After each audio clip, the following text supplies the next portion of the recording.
Hello everybody and thank you for joining me. This is Sierra from Sierra T Designs and today I have a new card for you from Visible Image. So let's jump right in. This is a brand new stamp set that I'm going to use on this card and I'll talk about that here in a little bit. But we're going to create the base, panel, and mat. You guys know that I love to mat everything.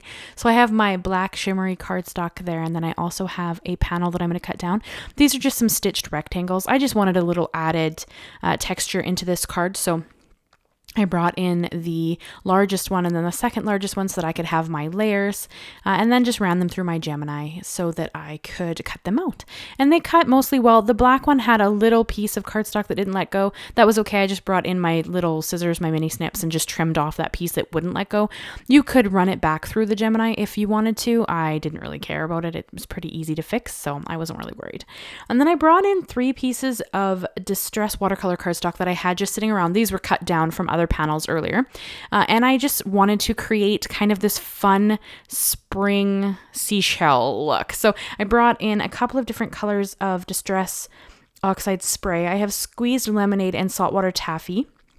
And then I have Salvaged Patina, Distress Spray Stain, and Winterberry Mica Spray. Of course, Winterberry is no longer available. It was a Christmas release from Tim Holtz, but I love the extra mica that it adds into the background. And I do bring in my little Ranger dryer, my little heat tool here, just to speed up the drying process because I'm too impatient to wait for things to dry on their own. So I do have a tendency to use that guy just because I think it's super useful. But of course, you could let them dry on their own. And this is just the base layer of color. You also saw me bring in some clean, clear water, and I misted the pieces of watercolor cardstock with that first, just so that I could get the colors to blend a bit more. And I brought in spray stain and spray oxide just because I wanted a lot of color variation. So here you can see that I'm going to add some more color to them. Again, you could do this in the Splat Box. I didn't because I kind of was too lazy to probably grab it again, honestly. But you absolutely could, which would then manage all the spray going on to the mat. But the glass mat's so easy to clean up that I wasn't too worried about it. And I mean, it did kind of create that ring when I brought back in the squeezed lemonade, but honestly, I wasn't really concerned about it just because I'm not going to die cut these. I'm going to cut these out. I'm going to fussy cut them. So it ultimately doesn't matter. And then you see I dropped saltwater taffy on my panel there and you see that little pink dot. That's perfectly okay. Just ignore that. We're going to cover it up with a seashell anyway, so you're not even going to see it later. And then for some added texture to the background, I did mist them with a little bit of water just to create that more of like a faded look. I mean, again, we're going to cut these out. So although they look really cool as these little panels, I am going to trim them down. So it's not really going to matter if there's any areas that didn't get coverage or any areas that you're not really fond of due to the color. We're just going to cut them out. So I did splash on some perfect pearls there as well, just to, again, add a little shimmer into the background. I love to add a lot of dimension to things. So whether it's, lots of colors or textures or whatever I kind of choose in the moment, that's what I generally like to do. And now this is the brand new Visible Image At the Beach stamp set. And I took out all of the shells from that stamp set.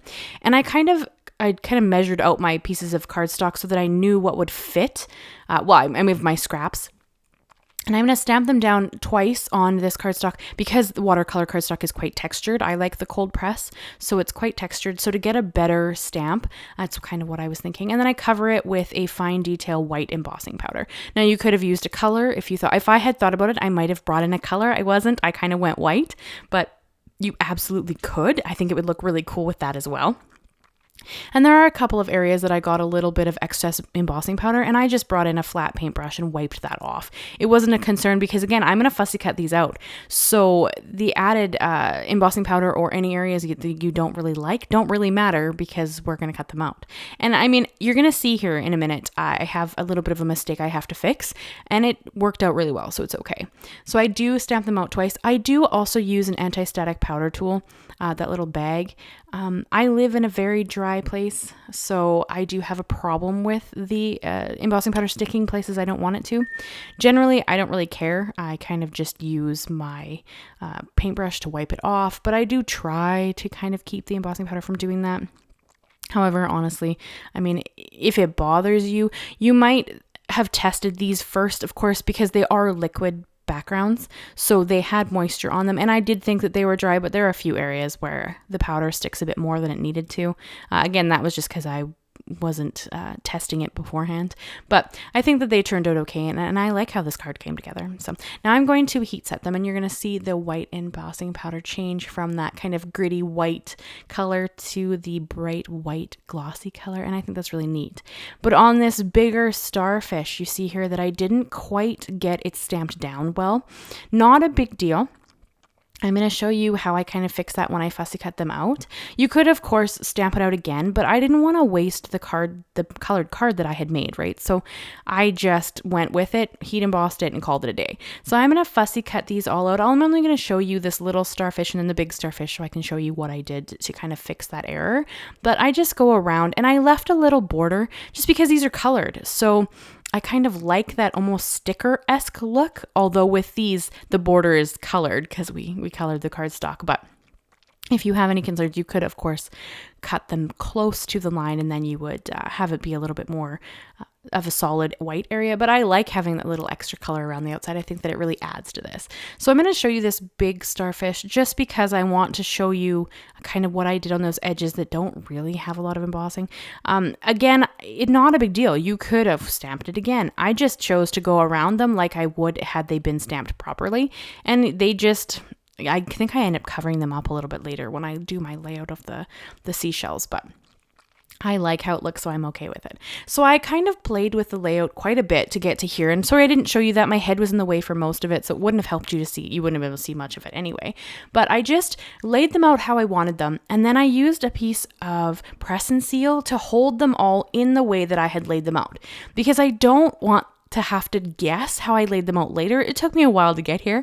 So I used that press and seal just to kind of hold them together so that then when I wanted to adhere them down, I knew what order I wanted them in and what was layered and what not. So I brought in a blending brush and some salvaged patina to add some color to the background, not all over the background, but enough that it kind of glows out behind the seashells.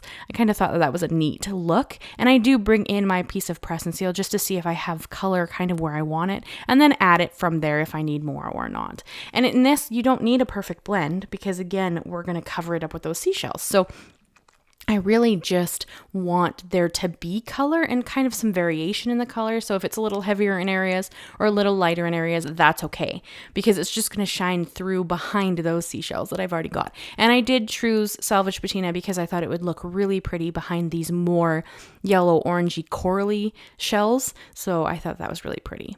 So that's just the reason I went that direction. And then again, I took it to my Misti so that I could stamp down a sentiment, but I lined up my seashells with that press and seal just so that I could see where my sentiment would sit and make sure that it wasn't going to be under any of the shells that I had laid out. I just think that this press and seal is such a neat tool to have in your craft room. I mean, it's not craft specific. I just think that it's a neat tool, and I like to use it in all of my pastes as well to keep them moist, but...